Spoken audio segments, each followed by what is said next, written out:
Okay, hello everyone. In this class, we are going to talk about the continuation of our EDA at Exploratory Data Analysis. In the first class, we have seen that the basics of NumPy dataset, what we call dataset data analysis, how a machine learning is trained, why EDA is important, what are the key important features we saw in EDA, and what are columns, what are rows, how correlation works, what is raw data pre-processing analysis, right? We saw some code as well, so better check that out. Right, this is skewness. What is skewness actually is looks like. So today we are just going to continue with that, the basics in a structured way, like we completed this much, but with a revision or in-depth approach. Okay, if we find encoding, how we can do like encodings, how we can do, what are the different ways we can perform encoding. If it's, skewness is there, how we can check skewness of any data, how to convert categorical into numerical data, what are the different types, how many types of data are, like here we are having categorical, right? So how many different types of data we have available on which we can perform what kind of encodings. Then what are outliers, what are the ways we can see outliers, box plot, scatter plot. We have histogram also, right? We have a more number of techniques, right? So yeah, we'll just revise that part and we'll continue with the EDA one, right? With some notes, with some PPT, with some extra my notes and some PDFs or Google Colab, right? I have already shared 4 or 5 of the PDFs on the group itself. Go check that out, right? See, first of all, EDA is a too big thing, right? EDA starts with the basics of data cleaning, data pre-processing or data gathering, right? When we start data gathering, after that we do data cleaning or data pre-processing, you can say pre-processing. After pre-processing, we have data analysis. Then that EDA comes up now, EDA, Exploratory Data Analysis. Then after EDA, we check for if there is any need of data pre-processing again or somewhere data cleaning is needed. Then we do, else we go for our machine learning model training, right? ML training. And after the machine learning training, then definitely you are going to deploy it or use for your purpose, right? ML model. See, the first purpose is this, to deploy ML. The second purpose is this key. Yeah, definitely many. See, as the name suggests, no, exploratory data analysis. It just says that is like the name only states that key for any problem. If we have, let's say, any question or any scenario or any business related problems, if you want to do the analysis on that thing of or some of the company's data, okay, let's say how many customers are leaving a company or they're leaving the services of any company, how many new customers are joined every Monday or something like that. So if you want to track that, we definitely need data analysis. But how it is useful to our machine learning, because we are more towards machine learning only. See, let's say if we have heart disease analysis, a heart disease data set of a patient, age, cholesterol, BP, resting sugar, resting BP, that CHANG, I forgot the full form. Then slope, that slope is the graph slope of ECG graph, the slope of this, right? So if these are there, and you might find some null values, you might find some values which are highly distributed, like the distribution is too big, the standard deviation is too high, for example 900 or somewhere 8 or 18 to 900. See, this is a lot of difference. So how we can do, or like let's say sleep score is there, okay, they sleep 5 to 6 hours. So how you can convert, see, computer can't understand, so we have to convert this type of data to zeros and ones, like basically in zeros and ones, such that the computer can easily understand. It can't understand yes and no. Computer can't understand yes, no. It's only understand yes is for yes it's 1, for no it's 0. That's it. So we have to convert everything. That's why we need EDA. Right. Let's start with the our PDF only. See, first is what is exploratory data analysis, why EDA is important, visualization, important charts for visualization, then steps involved in EDA, that is data sourcing, data cleaning, univariate analysis with visualization, then bivariate analysis with visualization, then what is derived metrics, Then again at the end we will be covering use cases. Use cases is nothing but where we can use EDA, right? Or we will go with the practical. See, in the second this is the second one, second class. So in this I'm going to cover all these important points till here. Apart from this, the use cases will be in the third class, right? So yeah, let me change the color. Okay, that's fine. Then see, this is the data analysis, data analytics science process. In this, see, the raw data is collected from the earth, like the main data, let it be a form or anything, right? So okay, here is the marker, right? I can use this. Okay, switch it off.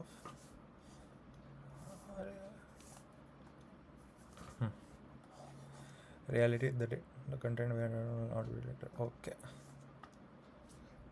I see, I'm new to Mac, so I don't know how to do this kinds of stuffs. Okay, now fine. I think so. This is fine. Good enough. Right. See, the data is collected from the world, that is real world data sets, and then see, it can be a form, a Google form, what we usually fill, or a company data set.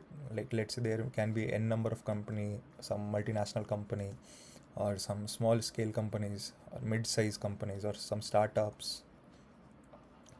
So they have data, we collect the data from them, and what we do, we collect the data, then we go for data processing.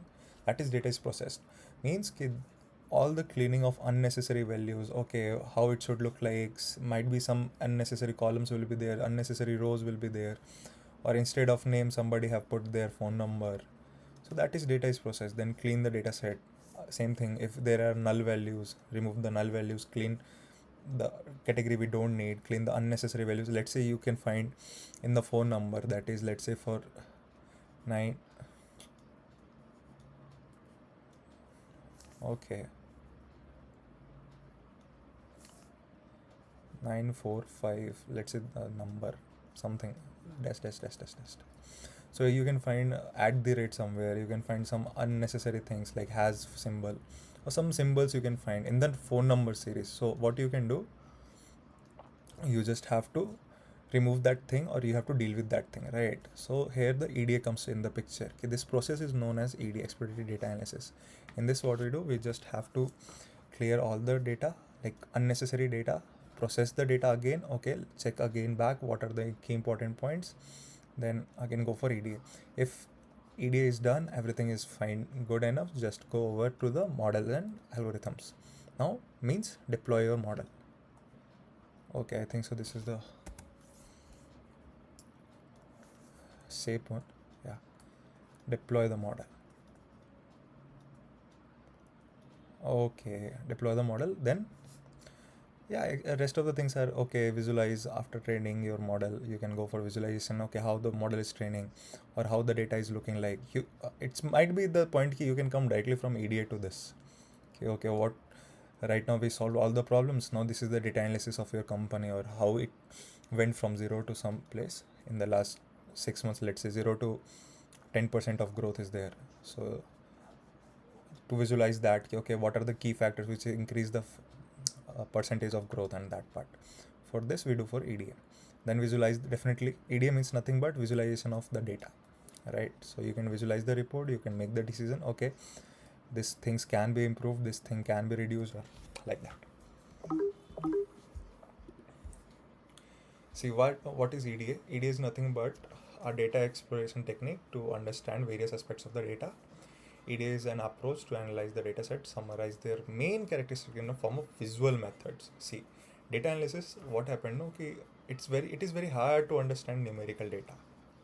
See, it's fine, you can write the numerical data, but to visualize it, if you want to get some analysis from this, it is a little bit hard.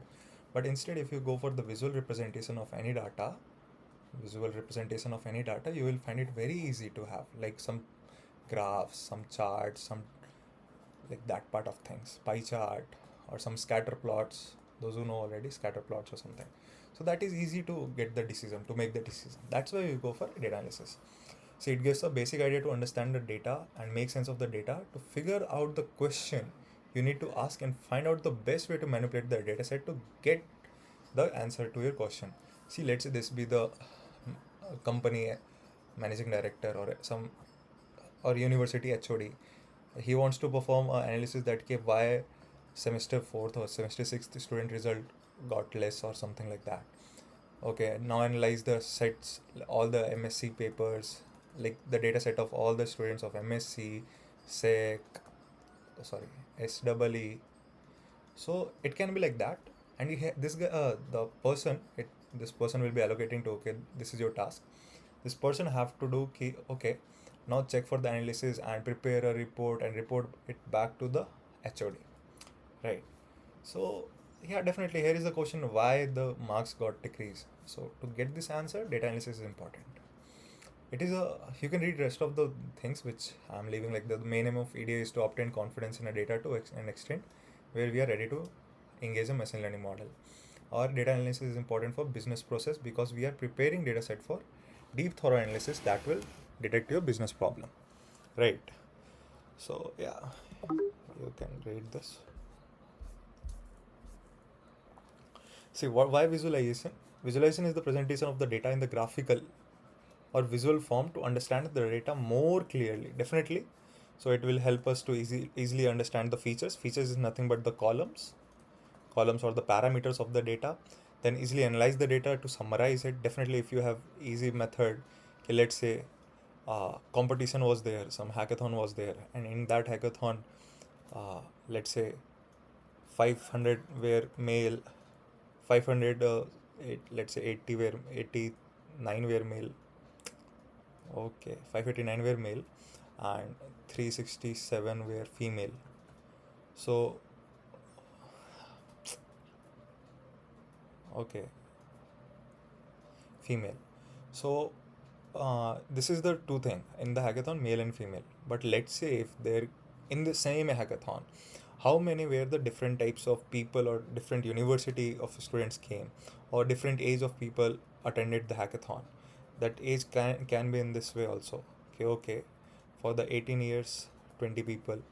For 20 years or 19 years, for 19 years it can be 30. 20 years 100, 25, 60, something like that. So at that time you can't like figure it out, right? Okay, how much percentage is this of total, how much percentage is this consisting. But when you have a pie chart, let's say of this is a pie chart here, in this you are covering, like this is the 18 years old students data set, like the portion of 18-year-old who attended, this is the 19-year-old guy. 20 year we have more, so this is the 100% of 100, like 100 people attended this. So this is more easy to understand, that's why we go for visualization part, right? Helps to get meaningful insight. Definitely the same thing, help to find the trend or the pattern of the data. Okay, let's say this was the first hackathon, but they organized 5 of the hackathon like the same way, and they find the number of 20 number of students who are of age 20 are getting increased. So definitely this is a pattern. Okay, their main customer is, or the main target is 20-year-old students, right? So this is the point. Then after this there is a steps involved in EDA. What are the main steps which are involved in EDA? The first thing, data sourcing, means collection of data, right? So it's irritating me now. Okay, we will do one thing.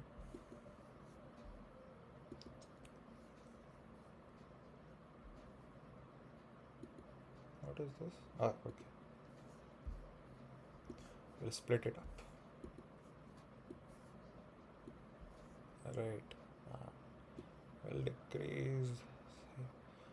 I'll do the switching and all. It's fine. I'll do the switching also.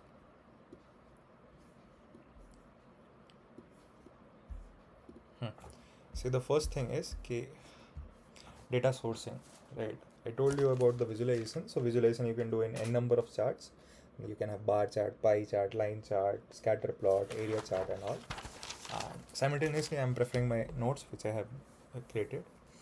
So yeah, let's go with the combination of both so we can get the most of the output. Yeah, again here is a data sourcing, right? Then data cleaning, categorical analysis, numerical analysis, derived matrices. These are the 5 points which what we saw in the list also, right? So okay, We'll talk about the data sourcing part here. I think so. This is the okay. Data sourcing, right? Data sourcing is nothing but where you are going to collect the data from, right? So you can collect the data from two ways only. That is either from public or either from private, right? Where you are going to collect the data from, that is data sourcing, nothing else. In the public, you can get easily from, like, let's say you have some government data site, government database, which, like, definitely many government publishes the database for the research purpose. Those who are researchers, they can do the research and find the good analysis such that they can develop their nation or something. It's fine. So that is the public dataset. Or like on Kaggle, we can easily find some of the data, right? That is public dataset which are available to us without any permission. We can directly go and ask. We don't have to ask somebody. We just directly go and download it and start the data analysis part. But whereas in the private, what happens ki you have a data, or like let's say a company is there, some multinational company is there. There will be a n number of data, huge data set. Definitely it's a multinational company. So what will happen now? This is the huge data set.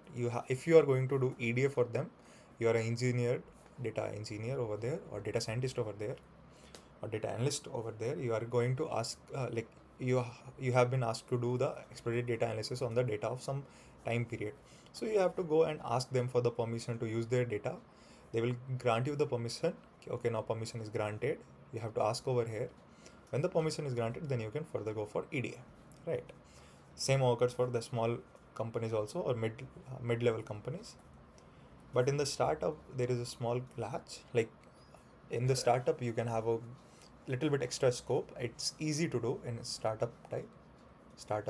In this, what we have, it can be having two things. Either the startup or the small company is new. You can change this small to mid, and over here small company. Either they have client or they don't have client. Like if they are new, no client, right? If the startup is new, definitely they can't have any data to be pre-processed. Definitely they are at the new in the market, so they can't have any predefined something, right? So in this case, what we have to do, definitely go for the public one, public data sets over here, search for the similar problem what the startup is facing and suggest the solutions, right?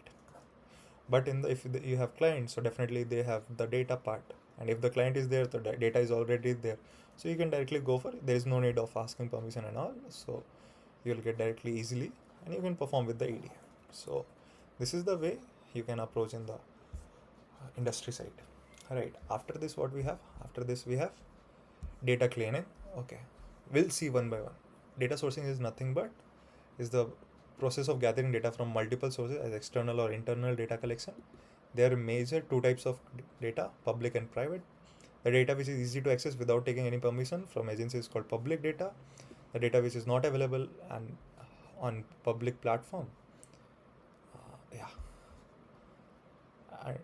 public platform, and to access the data we need to take permission that from an organization or something. It's called private. Simple. Banking, telecom, retail sector are there which who don't make their data publicly available, but government and other public sector or e-commerce site, right? Then we come for the data cleaning part. See why we need cleaning part.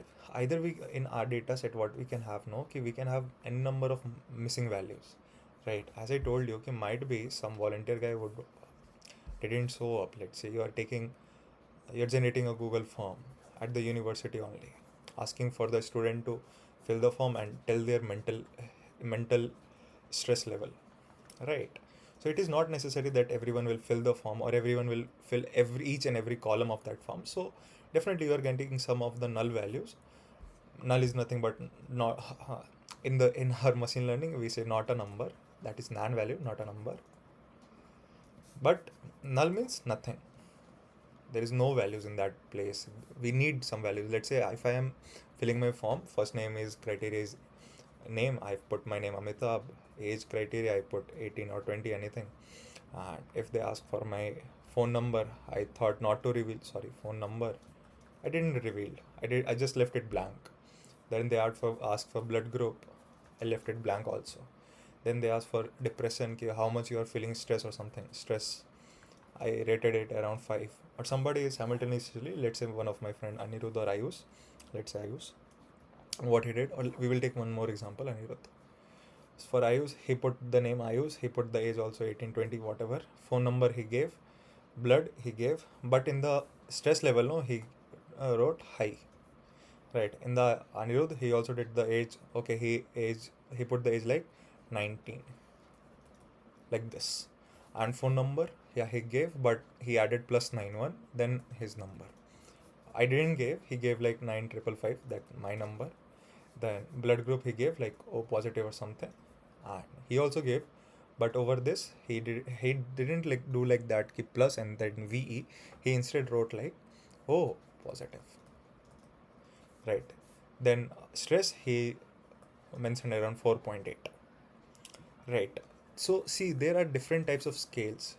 We can have, first we are going to talk about the data cleaning, where I am giving no values, null. Over here also I'm not specifying value. So what happens, no, ki might be in the some scenario you will find some missing values, right? Then definitely you have to deal with that. How you will deal? You can't let it go, right? You can't drop my data. No, I will not consider Amitabh data because he left 2 of the things. But instead you have to do something like that. If it is, this column is not necessary, then you drop. But if it is necessary, you have to keep it. Like phone number, but phone number is not necessary, So you can drop it, no issues. But blood group, it is necessary. Like, is there any connection between stress and blood group? Like the O positive or O negative people suffers more of the blood stress level. So right now we don't know. We are going to do the analysis part. To find out these answers, we can't drop the values. So what are the different ways we can replace the values? We'll let you know. Like definitely in the next slides, I will be talking about that. But we can't drop. The point is this. So you have to handle the missing values either by normalization or by standardization. You have to handle all the values which are missing over here. In this way, in this another thing, what we have also, see, standardization of the data. I'll tell you what is standardization. Letter, you can type letter in this video only. I'll tell. Then outlier treatment. Okay, we'll talk about this. We'll talk about standardization also. Nice. See, what is standardization or normalization? You can also say normalization.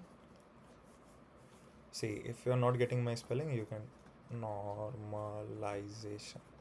Right, in the slides it's there, that's why I'm writing like this to cover the time, so the video should not be greater than 20-30 minutes. Right, so standardization and normalization, nothing but the techniques which we are going to use to make our value balance between 0 and 1 or -1 and 1. For example, let's say we have a data frame. In this we have 2 columns, height and weight.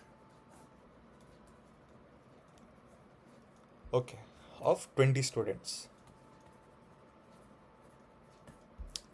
For the height, let's say somebody submitted his height as 180. Somebody submitted small guy put like 140. If again large guy 190. Another guy, average guy 150. Somebody put like 173.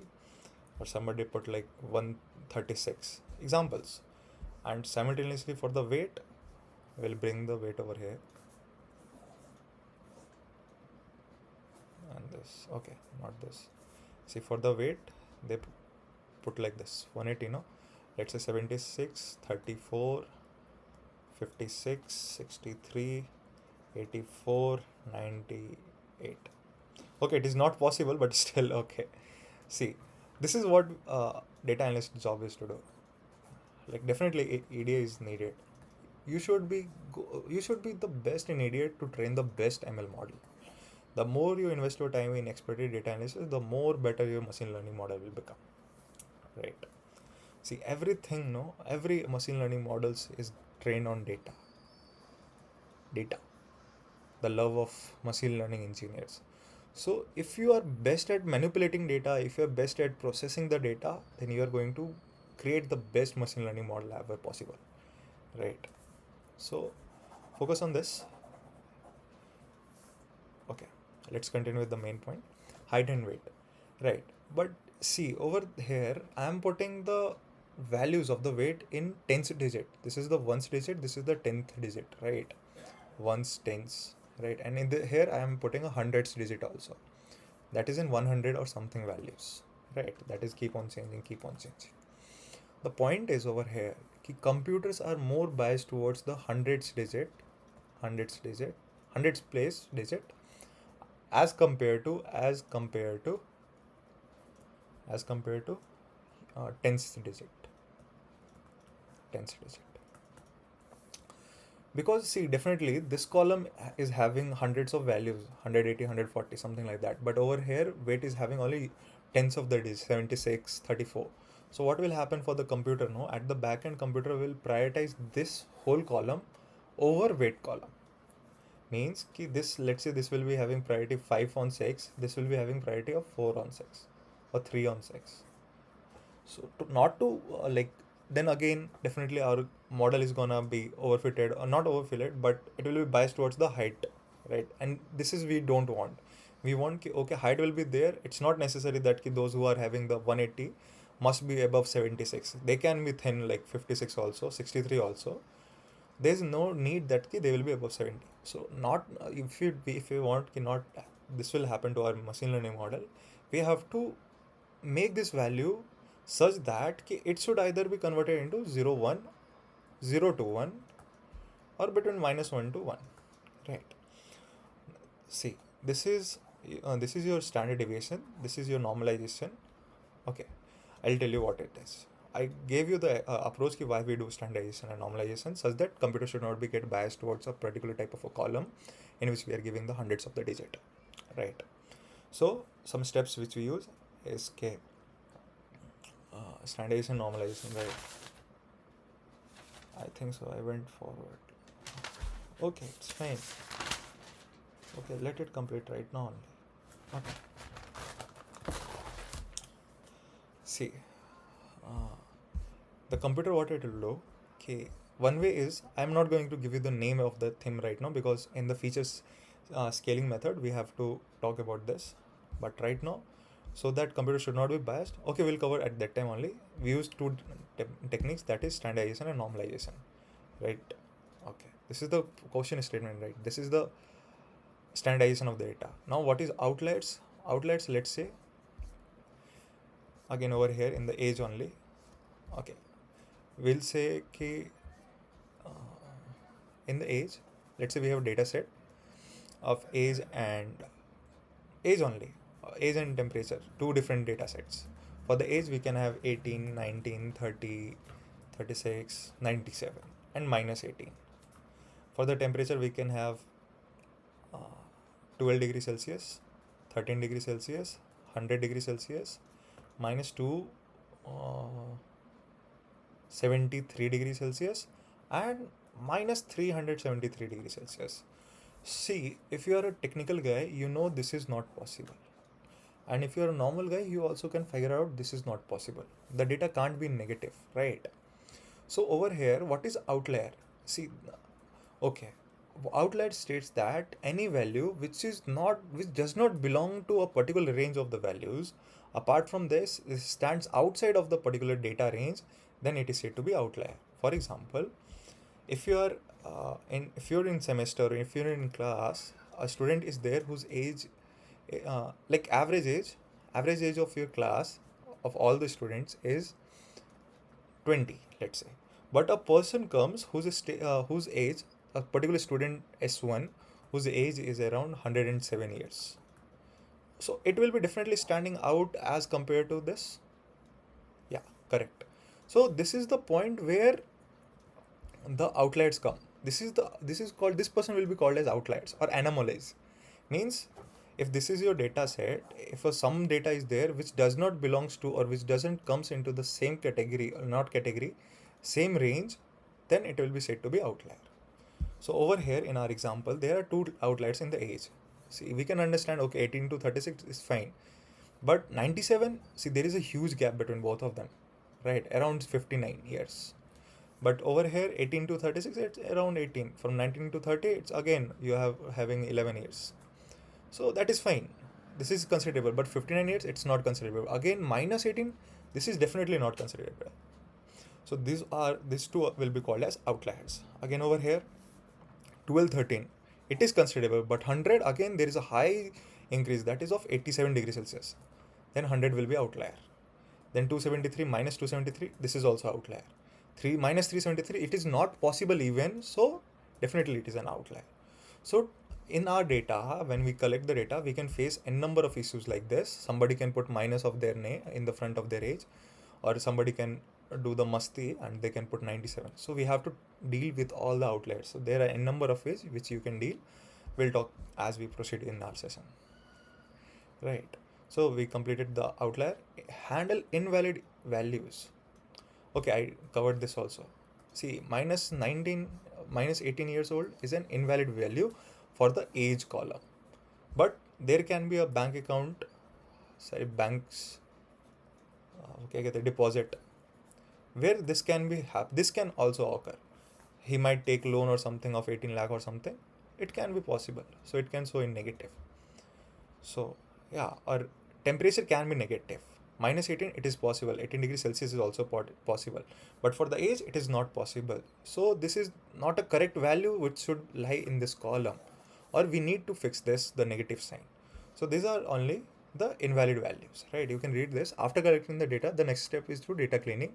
Data cleaning means that you get rid of any information that does not need to be there and clean up by mistake, right? Data cleaning is the process of clean the data to improve the quality of you read by yourself. I'll just pause for a second. You take a screenshot, read it by yourself. For better, I'll remove this also. Okay. See, some question you need to ask yourself about the data before cleaning the data. See, does what you are reading make sense? Okay. Like whatever the data you are getting, does it make sense? Okay. If there is a unique symbol, let's say @ or hashtag or dollar symbol or star is there or comma is there in the phone number, does it make sense? No, it doesn't make sense. So we have to remove that part, right? Not this part, like that comma, that asterisk or that @ symbol, we have to remove this. Then does the data you are looking at the match, does the data you are looking at match the columns label? Okay. Now whatever the data we have, let's say columns are there, n number of columns are nothing but the features what we are having in our data set, age, time, temperature, class or something. So if let's say we have a class, okay, class can be sem1, sem2, sem3, sem4, but it can't be Mercedes, right? Mercedes S class. So yeah, it belongs to class, but not in the same category of this. It belongs to S class, Mercedes S class is there. But the point is that it is not in the correct position. It can be under the brand or class of the car class or something. So we have to deal with this also. That is it's talking about. Does the data follow the rules of for this field? Definitely. Okay, what you are going to generate. Okay, it's not working. What the data is going to be generated, is it maintaining all the necessary, let's say the bare minimum age of voting is 18 years, but in the voting data we found that 10-year-old child went to vote. So does the data follow the rules for the field? The data should be greater than 18, but we find n number of entries which are less than 18. Does the data make sense? Yeah, again, see, when you will find n number of the things while you do an EDA, some of them will be like this. I'll show you. See, this doesn't make sense. Minus 18 doesn't make sense. This is only the part. Minus 273 doesn't make the sense. Right. So here you have to check. After computing this, the summarized statistic for the numerical data, does it make sense? Okay. Now you do the statistical part, then you are going to analyze. Now, okay, yeah, my data frame is correct. Everything is fine. The average, mean, median, maximum or minimum values are this. So yeah, correct. My data set is correct. Now, here are the 4 ways which you can use to handle the missing values. Some of them are deleting the rows and columns. For example, I'll show you. Just let me open my notes also. Yeah, okay. the same thing, little bit different. Okay. See how you can handle the missing values. One more, handle missing values. See, there was a way I can direct use this pen as a, okay, over here I'll use,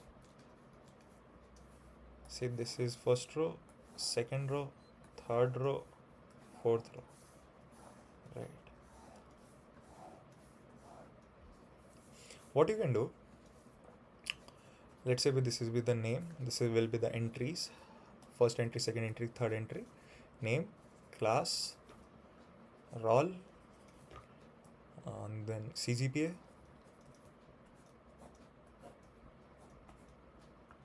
something like that, right? Yeah, video is recording. See, name, CGPA, dash. One thing can happen ki somebody can't, let's say this is a Google form again, we wanted to collect the how much is the average CGPA, so we circulated this. So many people can't, the data can be, I don't want to share my name, I don't want to share my class, like another person is saying I will not share my class, or the third person is saying I will not share my CGPA only. It's a Google form to calculate the average CGPA, but he's not sharing the CGPA only. Okay, so what we can do, see over here we are getting a null value, here also we are getting some null value. Null is nothing, null means nothing. So what we can do, either the first way is to, okay, drop this row only. I should take the red ink. Drop this row only, directly drop the row. But again, if we are having only 20 students dataset, how many rows we will start dropping if we found any null values? So this is not a good approach, but this is a way where you are, if let's say we are having a 10,000 of the data, 10,000 data, right? Over there, if you're dropping 2, 3, it doesn't make sense. That is 0.03%. That doesn't make sense, a huge difference for your machine learning model. But if it is 20, definitely it is making the sense. So better, either you replace the values. See, you can't replace name, okay, but you can replace class. No, still change. CGPA, yes, we can replace CGPA. How? You can replace it by mean or median. See, again, we have different types of things, when to use mean, when to use median. Everything we'll discuss in detail. But over here, see, for the first student, if he is not sharing, you delete it. So right now we are having 19 column, again 19 rows. You remove this also. Again, we are having 18. So we can't delete the rows. The main point is this: when we have less of the data. See, it depends upon the data scenario, how much data set or the number of entries you are having in your data, right? Then the third part comes as, like second part. Let's say you find the rows issues, right? One more person didn't, and the first person only didn't give the roll number. He didn't give CGPA also. So you can drop. It's fine to drop, because what you will replace the values with, it's not gonna make sense. You are having only one entry is what he specified. Okay, so you can, in this case you can drop. Let it be 20 only. You can, in this case you can drop. So because it's not going to make a huge difference, right? Then after, second point is, okay, now we got the CGPA. Let's say this doesn't happen in the row, okay, but in a column like this. So I should remove this also. This also. See, everyone gave their name, class, role, but they didn't give CGPA. Okay. Most of them didn't give CGPA. Let's say 70% of the people didn't give you the CGPA.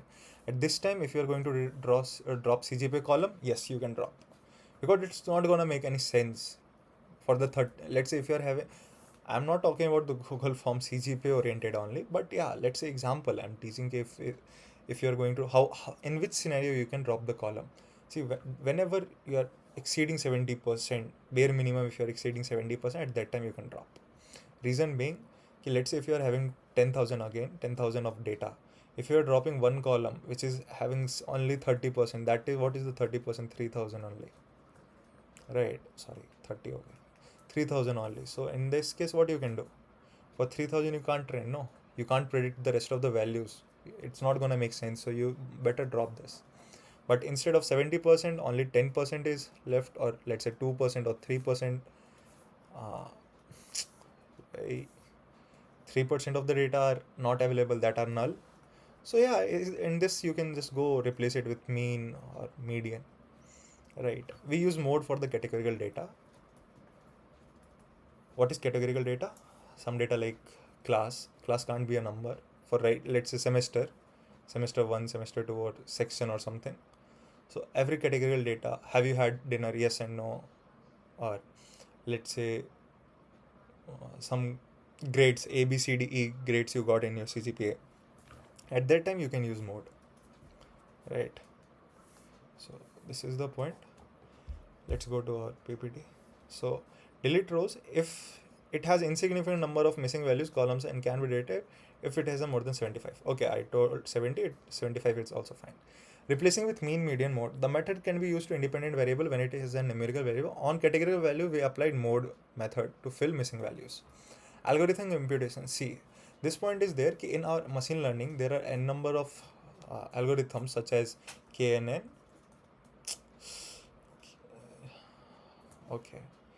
Like KNN, naive Bayes, random forest, which doesn't need any pre-removement of like pre-necessity, or like they don't require you should remove the null values. They will treat by themselves. They knows how to treat the null values. They will definitely treat by their own programming they have, right? So you don't have to think about that. Then again, see, I like this part, predicting the missing values. What happens, no? If let's say you are having 3% of the data, or like say 30% of the data that is missing, so you train your model on the 70%, train on your 70%, and predict the 30% of the data which are not available. Simple. Let's say you are going, if you are having 30% of the data available in the CGPA, not available, only 70% is available. I'll make it 70% is available. Okay, better you train your model on this 70% only. Remove that 30% from your data frame and test your model after training on this 70% of the data who gave their CGPA. Test your machine learning model to predict the rest of the 30%. Now you got the prediction of this 30%. Again, you can train back on this 100% for the pass or fail target. Right, pass fail target. What is target? Target is nothing but which classify our, like, let's say, I'll give you an example. You got the target. What does target means? Target states that what is the final result? Final result. Are you pass? Yes or no? Are you a diabetic patient? Yes or no? Are you a heart patient? Yes or no?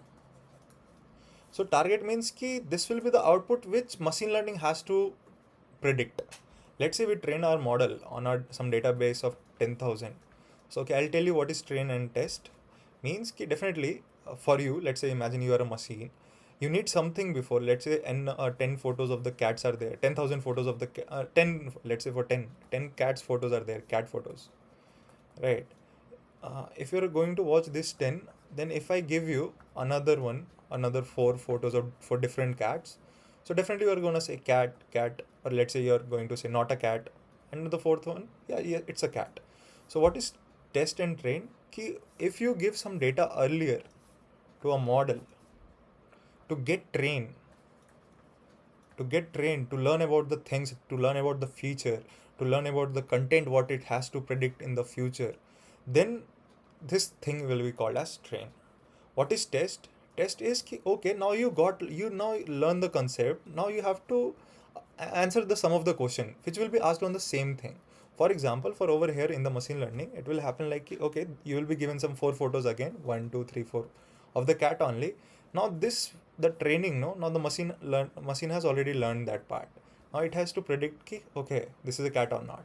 So if it is predicting, let's say out of 4 it is predicting 3 by 4, that is 75% accuracy. But it is predicting all 4 on 4, that is 100% accuracy, right?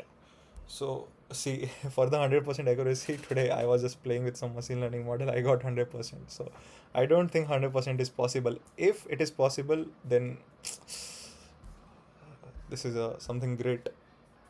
Okay, so yeah, this is the main thing. What is test train? target final, when to remove, when not to remove, and predict the missing values. Now we done this part, we'll go for the next part. Yeah, data cleaning. See, for jet airways there is no data available, so what you can do, you just take the mean of all this data, this 4, and replace it with substitute the mean of the value in the missing place, right? So this is one way. Standardization, feature scaling. Okay, here the main things come. Feature scaling, I already told you what is feature scaling. What is the importance? You can read. When we are dealing with the independent variable or feature that differ from each other in terms of range of values or units of the feature, then we have to normalize, standardize or slash standardize the data so the difference in the range of value doesn't affect the outcome of the data.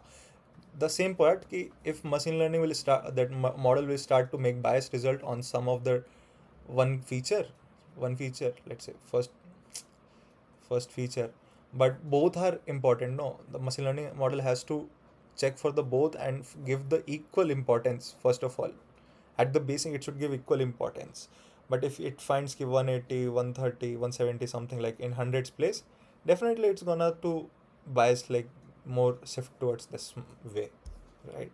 So for this we have two types of feature scaling method that are, let me open, over here it's there, but I'm searching if I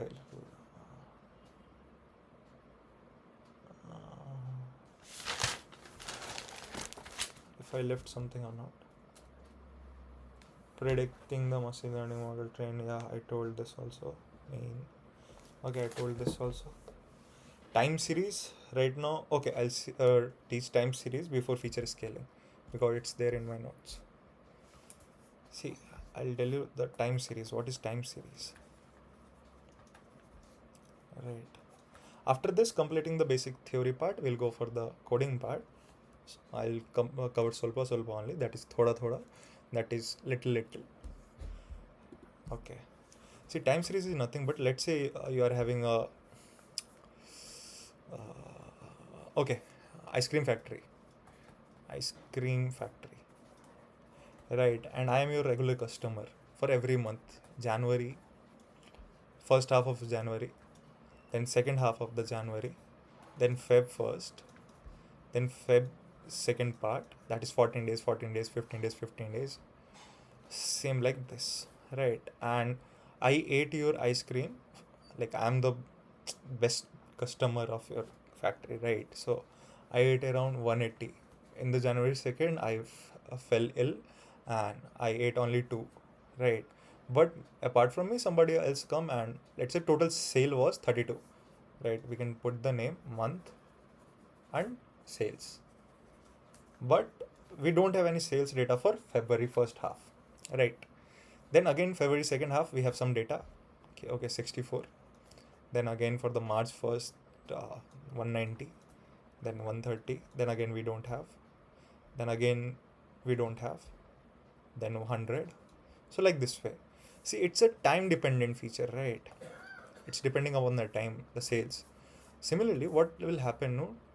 What will be the value of this? What will happen, no? We will use time series algorithms. There are many time series algorithms. You can go on internet and search on them. And they will learn, okay, this is the prediction. They will predict some value. Now what will happen? Let's say they predicted 9, the time series 90, sorry. So replace this value with 90. Now this is done. What will happen? Machine learning model will again train on this data, including the 91 over here, and it will train for the, it will give the prediction for the next value. Okay, then again it will train on this data, it will predict for the next value. Again, this will keep on going for the rest of the value, and at the end your machine learning model will be trained.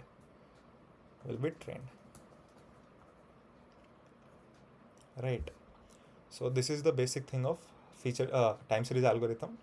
Now we have to go for the main thing, that is feature scaling method. That is nothing but, there are two types of feature scaling. Okay. I told you, no, the feature scaling, why we have to do feature scaling. Now I'll tell you how we have to do feature scaling. There are two types. First is standard scaler. The another type is min-max scaler. That is nothing but standardization.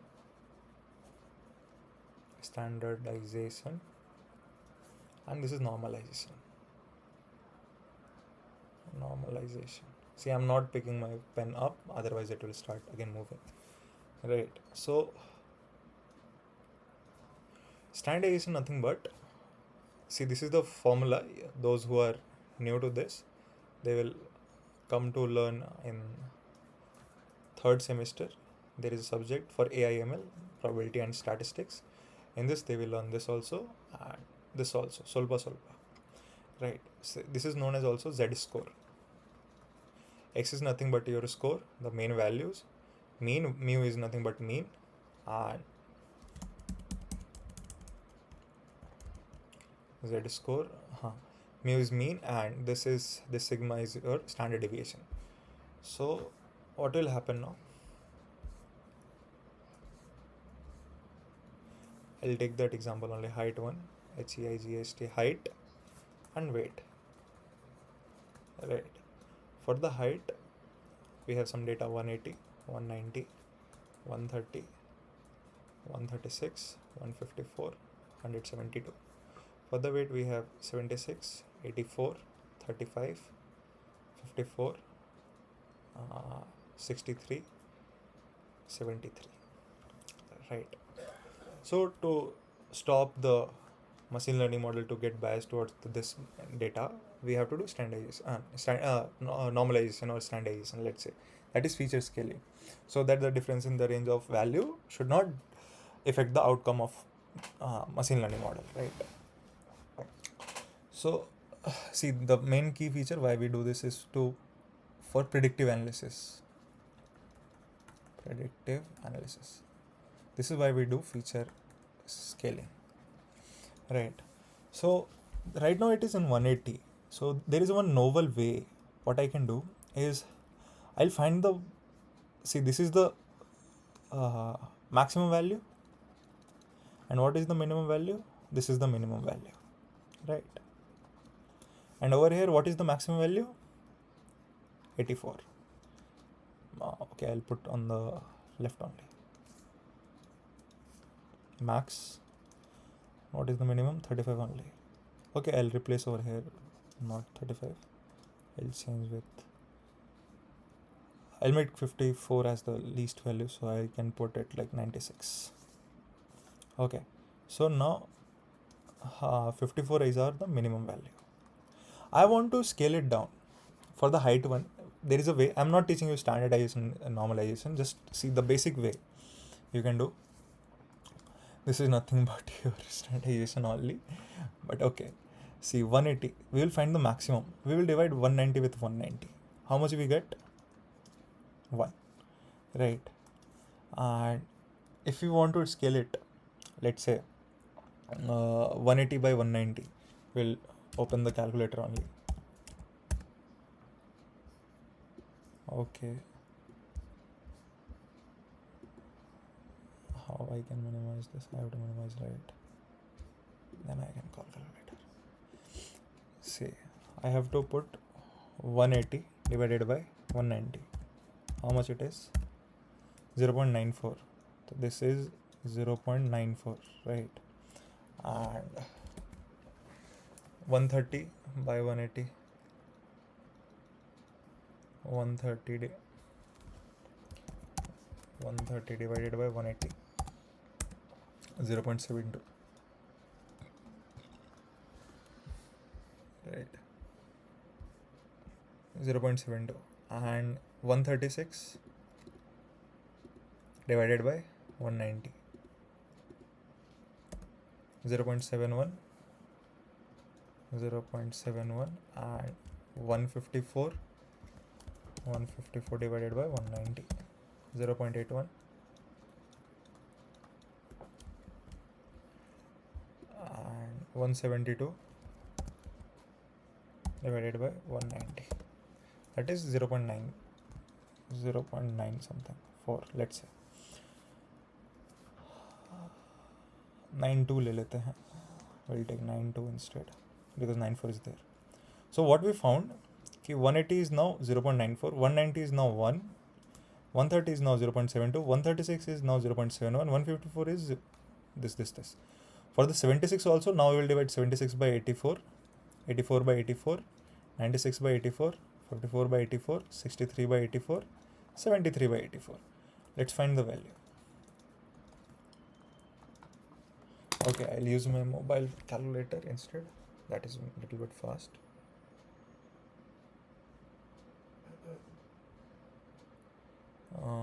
Where is the calculator? 76 divided by 84 is 0.90. I'll write in another 0.90. Then again 84 by 84 is 1. Sorry, see, this is 96 is the maximum, no? Okay. We have to divide it by the maximum one, 96. Okay. We will change it to 76. Now the maximum one changes to 84. See, you should, I have to erase all this now, just we'll do now fastly. 76 by 84 again, 0.90. Okay, 54 by 84, it's 0.64. 63 by 84 is 0.75, and 73 by 84 is 0.86. Now, see, the values are now distributed between 0 and 1. Right, the values are distributed between 0 and 1, and we have the values which are unbiased. Both of the categories, for the height as well and for the weight as well, we are having the distribution between 0 and 1. So the computer is not going to make any column, like it will be not thinking like, okay, height is the main factor, we should more focus on this now, because right now we got the all values between 0 to 1. Right, this for this also, for this also. Now the features are equal, of equal weightage. Right, you can say like that. Like in the question paper it comes, no, this question carries 10 marks, this question carries 4 marks. Now both the questions carries equal marks. In the same way you can imagine. Right, after this we have standardization, normalization, and yeah, the formula for the standardization, this is the basic thing which you can calculate. Okay, I'll give you an example, like a question I'll give you, and for the min max also you can create the find the normalized value. See, I'll tell you what is score. Score is nothing but all of your x values. Over here what we are having the x values, that is 180, 190, everything. This is the x values. Right, what is mean? Definitely you know, sum and divide, that is mean. Then standard deviation. Okay, so see, okay, there is a formula for finding the standard deviation. The formula for finding the standard deviation is nothing but square root of summation of xi minus mu square divided by n.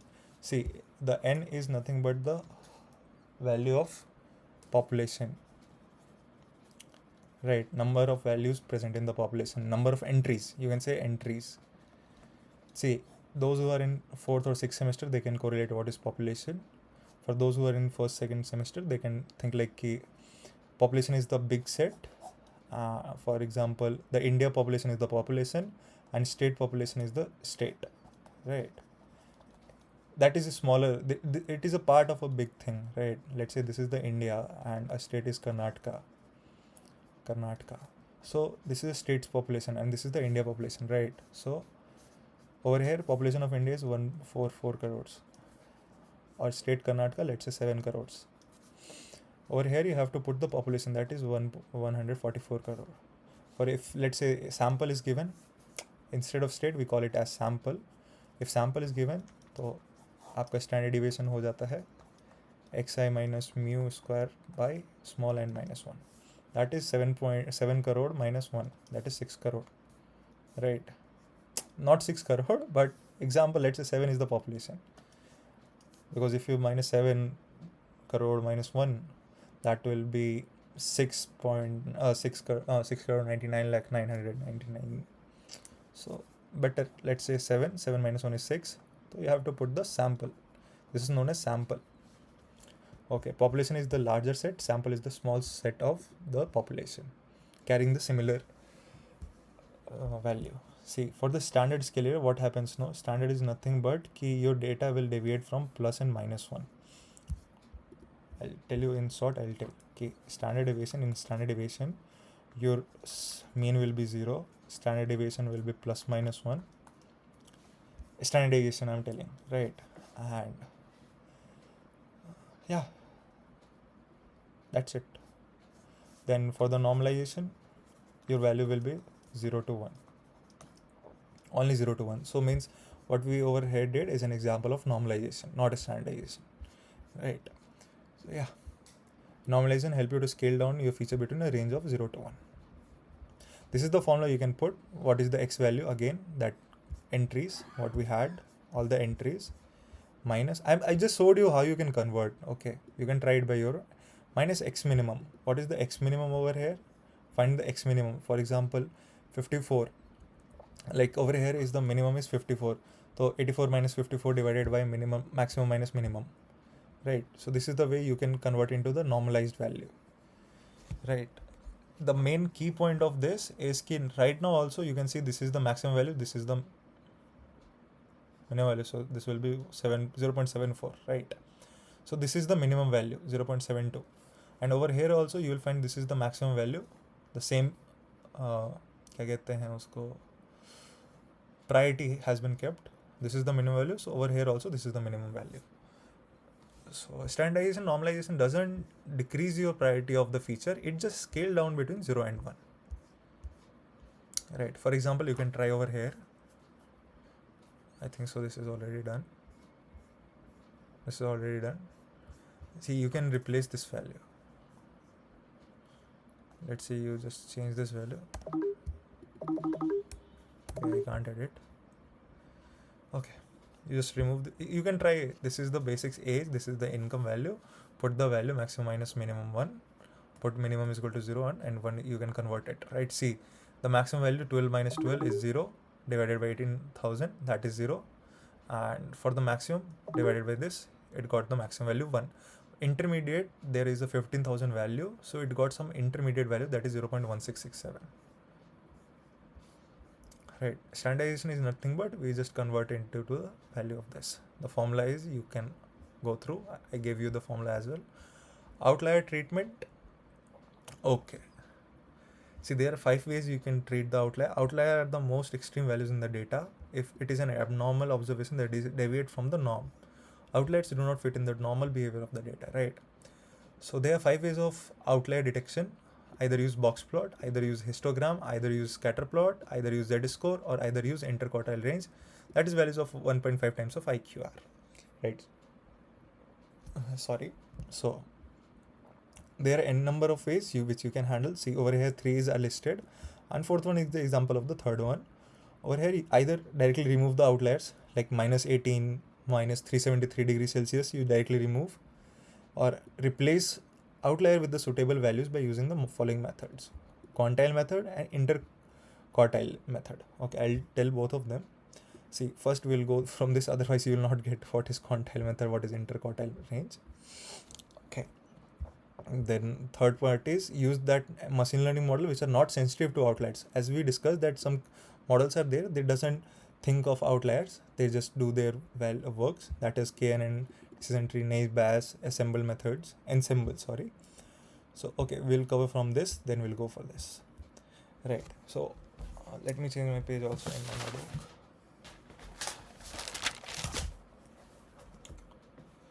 Okay, I'll give a short formula sheet because I have written in my notes. I'll write that also over here.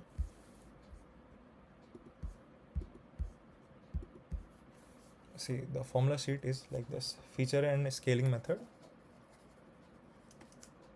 Feature scaling, sorry, I read the scaling method. We have 2 types, that is standard and. See, this is important. Every time in every data set you have to put this whenever required. See, don't say like that to your teacher, bhaiya told ki it will be like this way only, right? Don't do that part. See, standard and normalization, that is standardization and normalization. So the name is for this, which you will find in the program, is standard scaler, both as capital, and for normalization you will find it as min max scaler. Both under comes another library, will definitely let you know. Right now just listen to this, otherwise you will think like, oh, okay. So standard scaler, you have to do the z-score part, right? And this we do normalization. So that is x normalization is nothing but the same formula, x minus x of minimum minus x of max minus x of min, right? And z score is nothing but standard normal distribution, in which we have a formula known as z, which is nothing but score minus mu, that is mean, divided by standard deviation, this one, right? And to find this, I gave you the formula, summation of xi means all of the x entries minus mu, that is sigma whole square divided by n for the population, right? And it will help you to scale down your feature between 0 to 1. See, I'm writing because I have a notes in my notebook, that's why. So you can also have everything at a single page. Then for this, mu is equal to 0. For this one I'm talking majorly. In the major cases, the standardization gives you the mu is equal to 0, sigma is equal to 1, and scale your feature based upon the standard normal distribution, right? So it can mainly vary from -1 to 1 in the standardization, right? How it, if normalized, use this. If your data is normally distributed, now the question comes ki what is normally distributed? Okay. See, if I'm saying like if your data is normally distributed, what does this means by data is normally distributed? See, if this video will go for a longer duration, I'll split it into two, right? Definitely the point is to get the quality, not the quantity. Quality over quantity. See, data is normally distributed. What does this means? Ki we have some data, right? And see, normal distribution I'll show you. Okay, not a good graph, but okay. What happens? Ki the data, this is known as mean over this, no? This point, I should remove this. This is mean equal to 0. And over here, no, first standard deviation comes under play. That is mu plus 1 sigma. That is sigma is nothing but your standard deviation. So you can write mu plus sigma as well, not a big issue. Another deviation comes at mu plus 2 sigma. That is 2 times of standard deviation. And another deviation comes at, like another data interval comes at mu plus 3 sigma. Same as for the negative side also, mu minus sigma, mu minus 2 sigma, mu minus 3 sigma. Right. Now, see over here, most of your 68% of the data of your data set. Let's say if you have 100 of data, not 100, 1000 of the data. So 68% of the 1000, how much it will be? Anybody? Like nobody's on call, but okay. 680, right? So 680, not 68% over here. That is for, I'll write it later. That is 68% of this. That is of this. That is 680. Sorry. Yeah. And for here, kitna tha? 95. 95.4% of your data lies over here. That is 95.4 of 100 multiplied by 1000. That is 954. And over here, most of your data lies. That is 99.7%. See, this is the 60% or 68% of the data, right? This is your 95, including all intervals in the between also, this also. Including this also, this is 95% of your data lies between this 2 of the deviation, that is mu minus 2 sigma to mu plus 2 sigma. And rest of your data, that is, I'll use again some other classes there. No.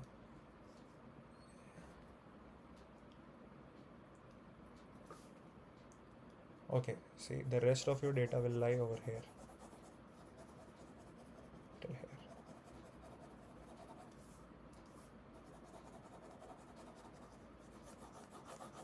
All the data. So how much percentage it will be? It will be around 99.7% of your whole data. So what is 99.7%?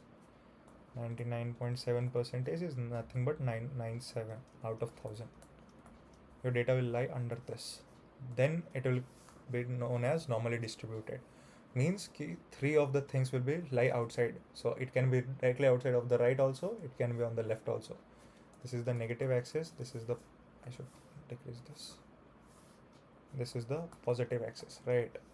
So that 3 data, that is 0.3 over here for right now. 0.3 percentage can either lie over here or either can lie over here, right? So this is nothing but your confidence interval. This interval is confidence, means you will get the value in this, and this is, you can say, for outliers. This interval are for outliers, means the data which doesn't belongs, that are not normally should be present in your data.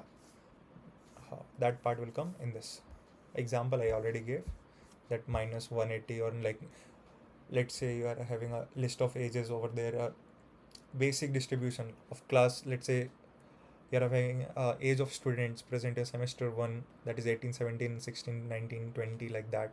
But you find a guy of 107-year-old, so definitely that is an outlier, that is not present in this. So it will come in under which section? This section, 0.3 outlier section, right over here, over here. So this is the normally distribution of the curve, right? You can be like, this is the little bit complex, but definitely it is the useful. Whenever you are going to plot an outlier for your data, you can use this basic mathematical function in your code. You can directly type, no, okay, let's say mu is equal to 0, sigma is equal to 1. If the data is in between mu plus 1 sigma, it's fine. If it is like basic, okay, why it is changing? Say mu plus 3 sigma, say jada, if it is greater than this x, and x is less than mu minus 3 sigma, then this is an outlier. If you can directly put na if condition and put or conditions and compare both of them, then outlier you can, okay, you can append a list, you can create a list, and in that list you can append the x, and you can find how many outliers are there. So this is the basic way mathematically you can do, and this is the Python programming you can do to get the outlier detection, right? So okay, another thing, the basic diagram you can remember for now is, this is 1, this is 2, this is 3, this is 0, this is minus 1, this is minus 2, this is minus 3. Outliers will be present after of this minus 3 and greater than of plus 3. That's it. This value will become under, outliers will come under this values, right, when you do the standardization of the data, right? Okay, now we'll talk about box plot. What is box plot?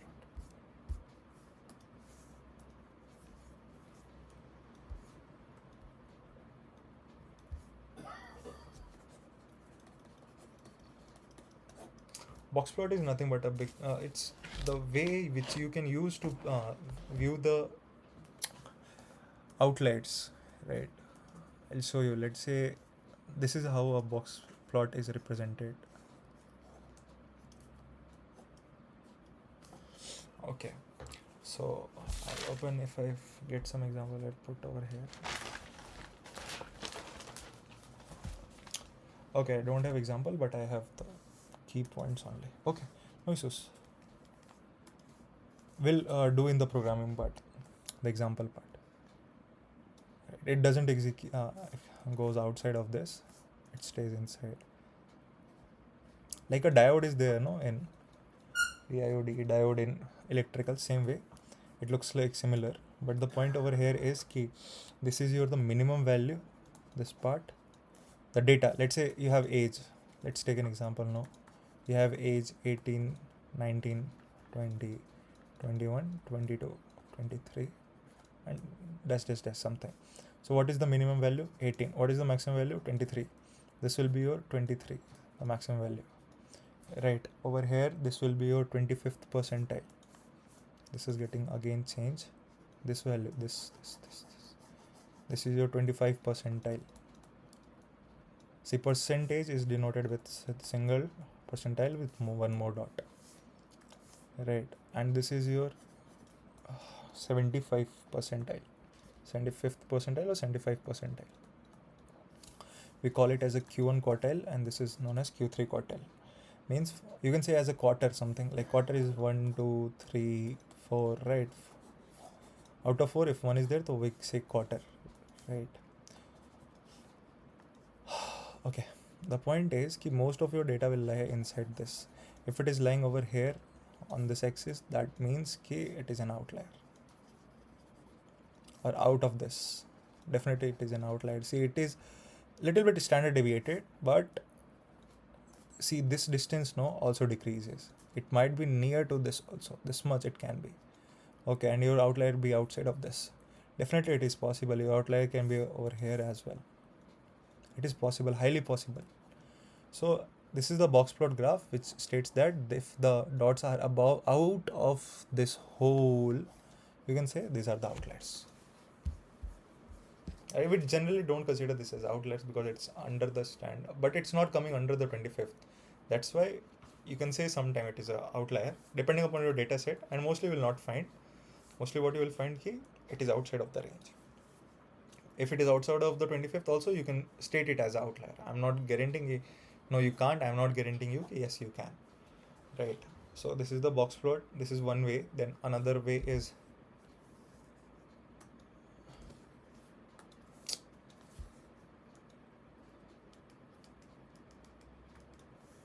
I think so it's not in the mood today.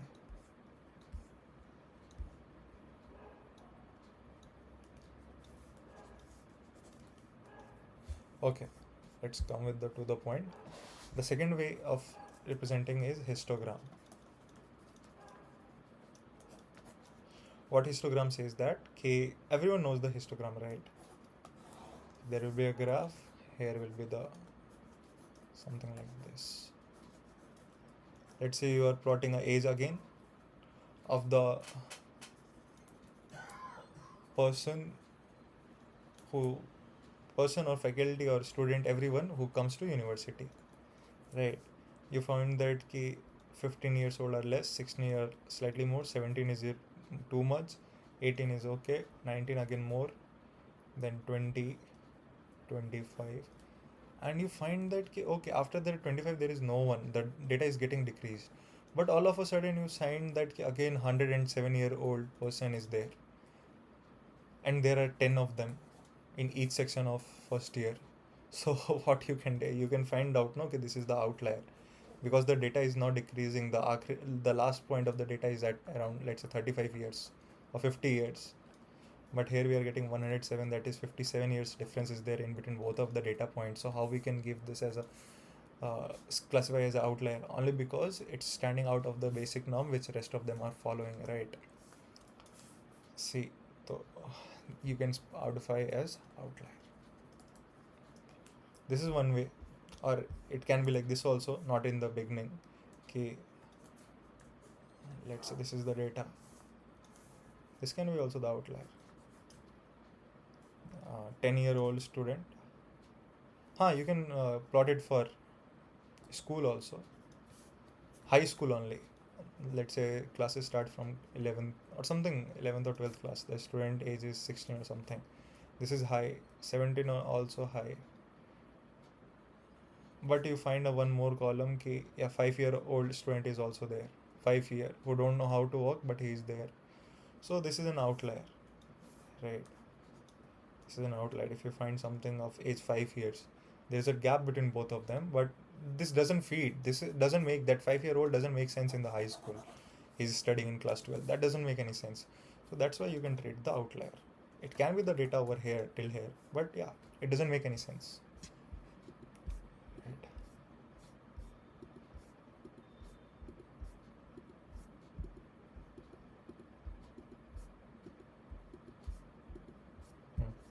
See why I'm doing this? Because sometimes it gives me half a space to write. That's why.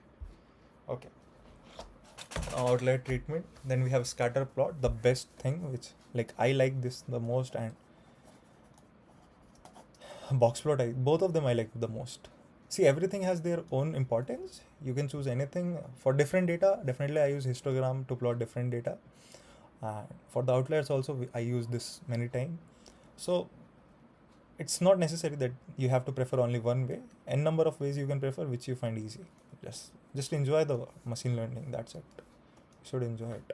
Scatter plot is nothing but, see, the best straight line ever drawn in the world. Okay. Again, another best line. Okay. What happens now? Okay, let's say you are having a data of age, right, and salary. Okay. As your age increases, your salary is increasing. Many people, like 10,000 people data set we have.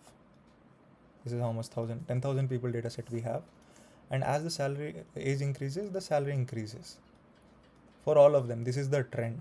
Like linear regression, those who know, they can understand what I'm talking. Like a trend. At the starting, age 0, salary 0. But as your age increases, your salary increases, right? Some might be there. Possibility is there कि many people who don't have higher degree, they can at the age of max but have less salary as compared to the rest of them of the same age. Like this guy and this guy is having the same age, but this is having less salary. Over here, it is also highly possible if a person can have a less age but have higher salary than rest of the people over here. And I should erase this and I should put a green dot here because I'm comparing, right? To make it more clear, that's why I'm putting. You have the same age, but he is having less salary. This guy is having the less salary as compared to the same guy of the same age. And over here, this can be possible that at this age, a guy is earning, I should put it right, same age, the guy is earning more, right? The point over here is this can be n number of people for this and 2-3 people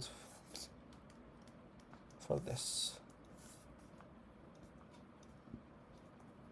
right? So, but what is the trend? What the trend is telling to us is bro, this is not possible.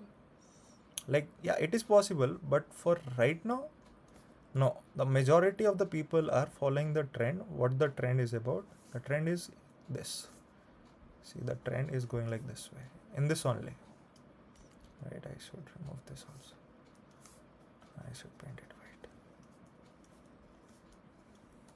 white. Okay, this is the trend.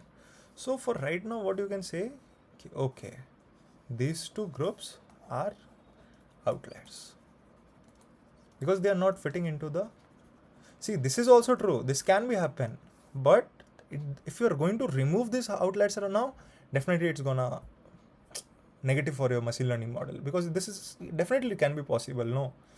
So many times you don't have to remove the outliers and many times you don't have to keep the outliers.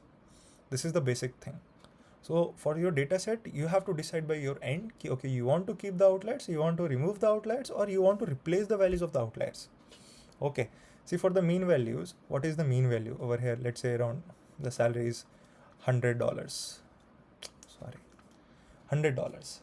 So you can check, okay, why it is $500, right? So reduce it, you change the value, but you preserve rest of the attributes. No, right now we are comparing age and salary, but it can be possible it is carrying n number of things with itself. So yeah, this is the one way. Either you replace the outlier, either you remove the outlier, either you keep the outlier as it is. There are 3 ways of dealing with the outliers. So I give you the example of both, all 3 of them. When to keep, right now you can keep. When to remove, I gave that age and all. When to replace, I told you right now. Okay, how to replace. It is, if there is a need, you can replace it. This is the scatter plot, right? Again, there is a third part, that is z-score. What I told you right now. Okay. Again, the world best line, mu and dash dash dash. You guys play, go. I'll just do basic thing, not I'll go for the deep one. This is your 97.5, 99.7, sorry. 99.7% of the data lies in between this mu and mu plus 3 sigma and mu minus 3 sigma, and apart from the data, this is the outlier slice. This is also the way which you can use to find out the outliers, right? Then again we have interquartile range. Okay, I'll tell you at this time. See, now you can remove the outlier or replace outlier with the suitable values by using the following methods, right? That is quantile method or interquartile method. Or I can okay, okay. Quantile method is nothing but when you are going to talk about the percentile, how much the code. See, I gave you this box plot now. Q1 and Q3, how much the data is lying between this. If you are programming a code, the basic you can understand right now, we'll do in the code part. The basic thing, if there is a box plot like this, if there is a box plot like this, again it is changing. This is the Q1 part, this is the Q3 part, right? That is the 25th percentile, this is the 75th percentile. Okay, what I was telling, quantile part. So if the data is out of this is the outlier, what I told you guys right now.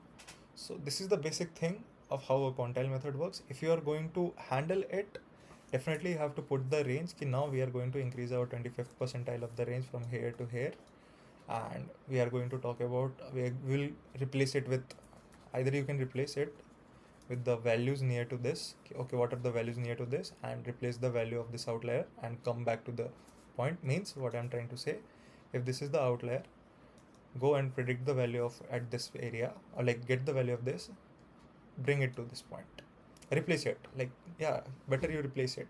So nothing but let's say you have a data of some age 48, 49, 50, 51 till dash dash dash dash till 99.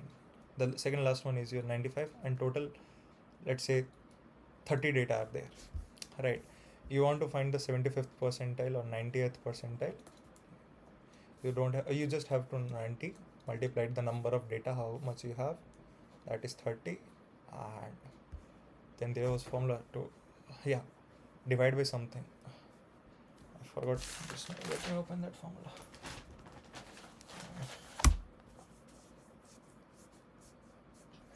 No, there is no divide. Yeah, this is 90, no?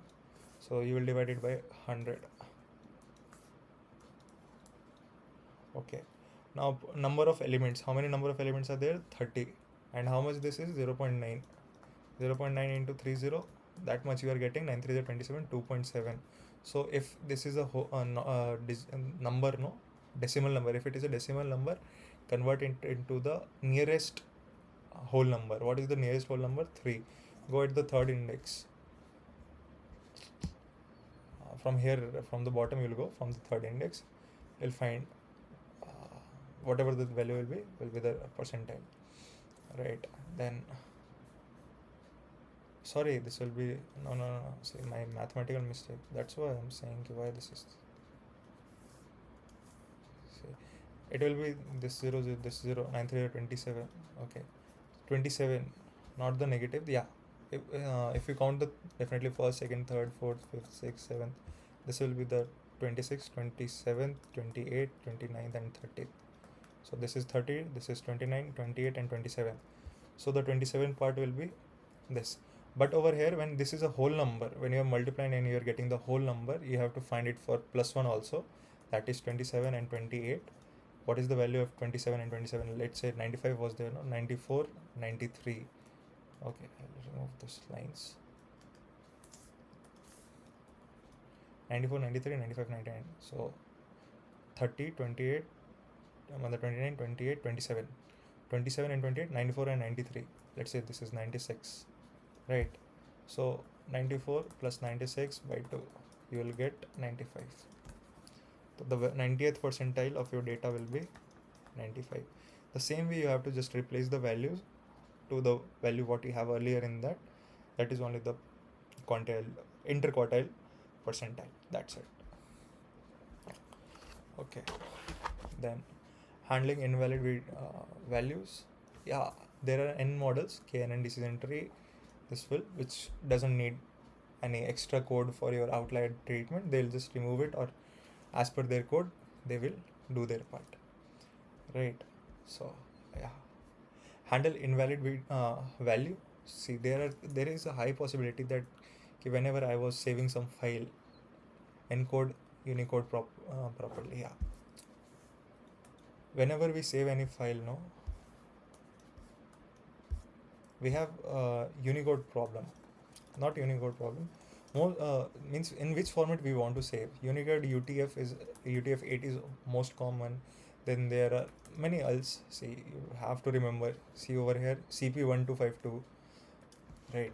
So if you don't use the proper encoding key in which the your word or the textual data has been encoded to, right? So it will give you an error while reviewing the data. Let's say the value is in CSV file, and you are reading it Excel file, no, uh, let's say PDF file. So it's not gonna give you the correct output. Or sometime you have might have seen key whenever you open some file with some unknown extension, you will get some star, hashtag symbols, and all the things which you can't understand. Some number will be there, some letter will be there.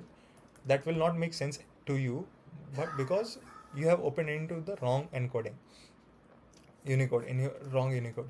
If you change the Unicode or encoding, you will definitely able to read what's the text in, right? So encode Unicode properly. Then convert incorrect data types. See, handle invalid value. We are talking invalid means somewhere @ will be present in the name, like Elon Musk's son, who has digit in his name. So if you find his name in some data set, then what you will do? Convert incorrect data types. Let's say we have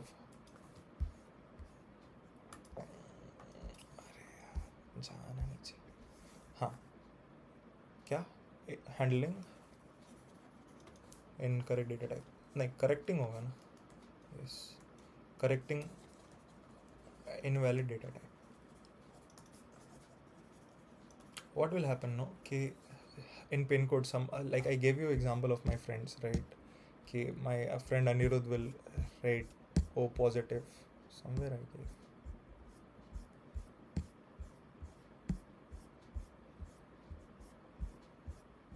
gave this one only. See, for me, I wrote Amitabh. For Ayush, he wrote Ayush. For Anirudh, he wrote Anirudh. For me, I wrote age as 18. For Ayush, Ayush wrote 18. But Anirudh wrote 19 in the letter. So this is one more the wrong way of putting the data. Over here, it's integer. Over here, it's an object.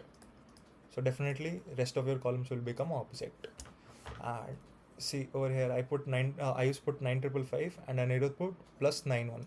So 9555 and dash dash dash, this will be 10 digit. But if you include plus and 91, it will be around 11, 12, 13 digit. Like 12 digit and 1 character. Again, it will become, I'm not sure, but it will become object. Then over here, I put, this guy put O plus VE. So he is using plus also, he is putting character. So it will become object. And he put like only object, O positive, no symbol. So this type of data you have to convert wherever there is a positive symbol, you have to convert into this way. Wherever there +91, you have to drop it, right? So because if it's an Indian data set, then there is no issue. But if you are dealing with the multiple country data set like Japan, Hiroshima, Nagasaki, or somewhere Russia, China, Americas, so they have different types of their coding, right? Phone number starting. So definitely you have to convert this. Or somebody put pin code as, let's say for India, the pin code is 560-100, right? And they can write like, okay, pin code colon then this. So the data was to put only this part, but they added this also. Now it's an object. So how you can deal with that? So you have to handle all the incorrect data types. You have to convert all the string to number. Like over here, 12300 to 12300. String date 2013 August to 2013/08. Number to string means pin code, this one, to the pin code exactly. Yeah, right now what I gave. Then correct values that go beyond range. Again, yeah, over here also the temperature value is there. Temperature less than 273. You would need to correct them as you required. So A closed loop will help you check if there is a scope for correction or if the value needs to be removed. Now correct wrong structure. Values that don't follow a defined structure that can be removed. For example, a pin code of 12 digit would be an invalid value, needs to be removed. Similarly, a phone number of 12 digit would be invalid value. Yeah, I gave that plus no, same thing. Okay. How much we covered this? Okay, I'll keep on getting 20. No, what is the last slide? 33. We'll stop at types of analysis. I'll just discuss types of data, right?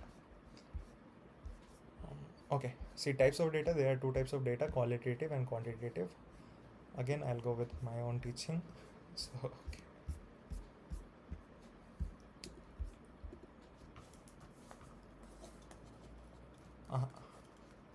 Data. Data are of two types. One is qualitative, another one is quantitative.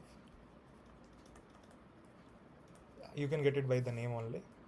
Qualitative means it will define the quality of the data. Quantitative means it will having the values which are more likely into the quantity.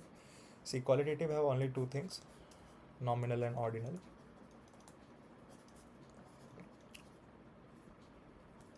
And quantitative also has the two things, that nothing but like discrete and continuous, basic thing. Right, for the nominal what we have, let's say we are talking about gender. Gender can be only two things, male, female, right? See, right now I'm giving you the nominal, not talking about some ordinal part, right? Just I'll put this.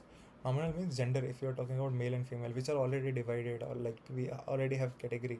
For example, Bangalore you can't change. Like Bangalore ho gaya, city name ho gaya. That is nominal. What is ordinal then? Ordinal is like grade. Like it is already divided, or already we have the value. We can't divide it further. But ordinal we can have. Okay, what is your grade?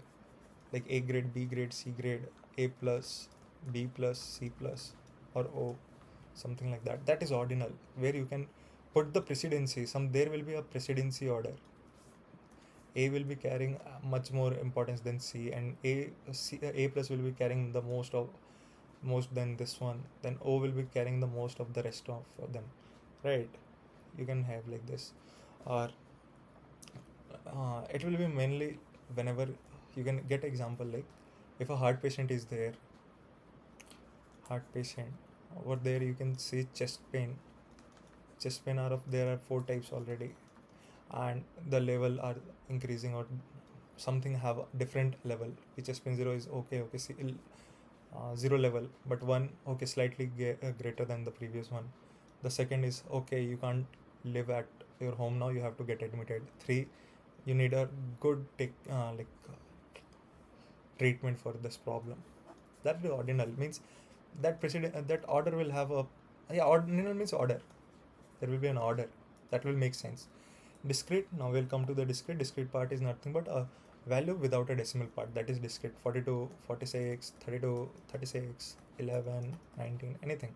Continuous is like for the data which you can call like what is the temperature right now at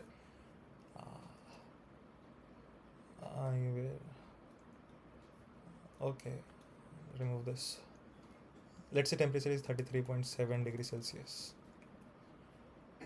right? So 33.7 degrees Celsius or 46.2, something like that. So you will have a decimal in that, or it will be a continuous 32, 32, 40.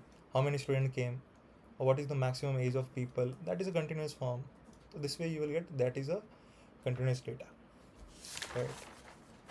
So now the next topic is types of data. Discrete, it has a discrete value. That means it can take only counted values, not a decimal values, like count of student in a class. It represents the qualitative information without order. Value represents gender, male, female, eye color. A number with a range of a value is usually measured, such as height. Ordinal, it represents the quality information with order. It indicates the measurement classification are different and can be ranked, let's say economic status high, medium, low, which can ordered as low, medium, high. Yeah, right. Then we have types of analysis. We'll do in the next class, and in the next we will be doing we'll be definitely going a little bit fast for this. Not fast, complete. It's easy. Everything is easy now. We have analysis type, bivariate, univariate, and multivariate. Numerical analysis, derive metrics. Okay, what we can derive from our data, what we have. Then what is feature binning? Okay, what is equal bit binning? Okay, how many times the data will be divided, or equally frequency, how much number of people are there in that. I'll tell everything. Then if you want to study, I'll slowly scroll it so that you can take a screenshot and you can read. Okay, this is the types of analysis: univariate analysis, bivariate analysis, multivariate analysis, numerical analysis, derived matrices analysis, feature binning. Again, the explanation of that feature binning, feature encoding. Okay, leave this part. No need to read it right now. Label encoding, one-hot encoding will tell. Use cases. Yeah, after this we'll go for the use cases. If we want, we will go for cancer data analysis, fraud data analysis in e-commerce, or there are n number of projects we can find. I thought on churn dataset and IPL dataset and Netflix dataset. I have also prepared the notes on over here also. Right, this is the all the part which we are going to cover, but at the end I changed the flow. See, we are talking about the Netflix content and everything. It is prepared already, and one more notes is there. I think so. Yeah, this one only, EDA 2. How key libraries are there, data collection, what are the main function of opening the data, then how to, like, this is more what we say, technical part of the data analysis, how data cleaning is done, how to handle with the duplicate data, correcting data types, what is correlation, what is heat map, univariate analysis, histogram, box plot, contour plot, bivariate analysis, heat map, yeah. Then multivariate analysis, statistical analysis, how we can go for the mean, median, mode, standard deviation, variance, skewness, kurtosis, sorry. So handling outlier, IQR, interquartile range. I told you, I'll give you in the code. So this is the first column, that is 0.25 percentile, then 0.75 percentile. If you minus that, you will get a range. So if it is greater than that range and it is greater than that range, you have to tell that, okay, these are the outliers. So either you can reduce the values or replace the outlier value and bring it in the range, or remove the outliers.